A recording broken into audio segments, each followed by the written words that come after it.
Welcome into HouseOfSparky.com. Football is back, finally. I'm Bailey O'Carroll, joined by Josiah, Destin, co-editor of HouseOfSparky.com.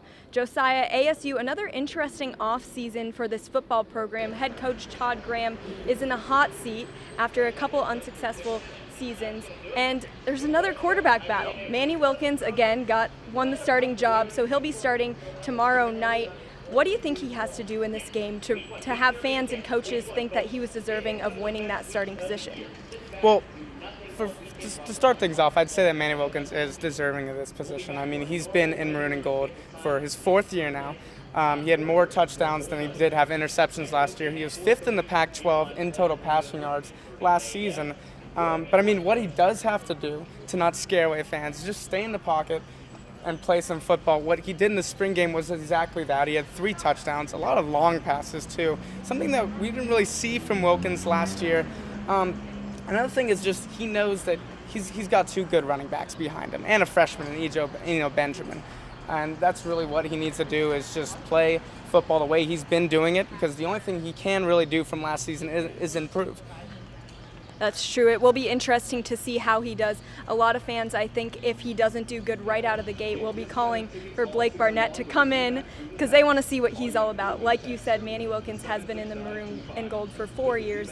So if he doesn't perform up to their standards, I think people will want to call and see what can Blake do, what can he bring to this team maybe. But let's shift gears. Let's move over to New Mexico State. They haven't had a whole lot of production in that win column in the past couple of seasons. In fact, their last win against a Major 5 conference team came against Arizona State in 1999.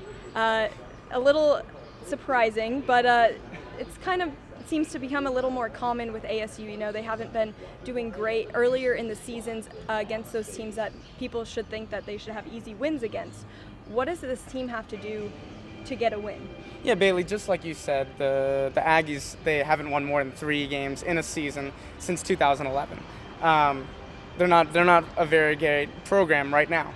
But that doesn't mean that they can't beat ASU. They can't come in like Cal Poly, be down by a touchdown at halftime, or have the score be 10-3 like NAU last season. So, you know, it's really the element of surprise. Even though ASU has game film from last year, years in the past, they've got a senior quarterback and a senior running back who they've seen before and know how to handle.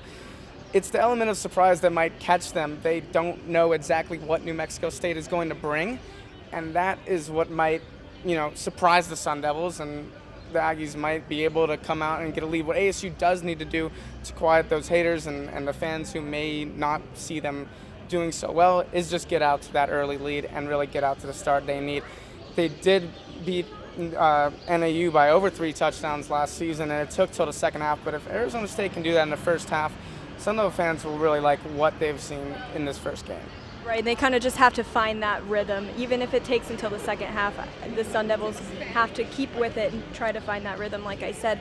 What do you think the keys for this game are for both ASU on the offensive and defensive ends?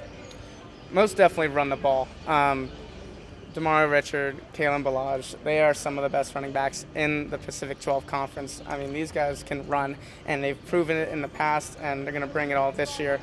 So run the ball. Another key is get the new guys involved. Get guys like John Humphrey, Ryan Newsom, a couple of transfers who are lightning fast, and they haven't been able to see the field in a couple of years because of transfer rules, and these are guys that New Mexico State hasn't even seen before.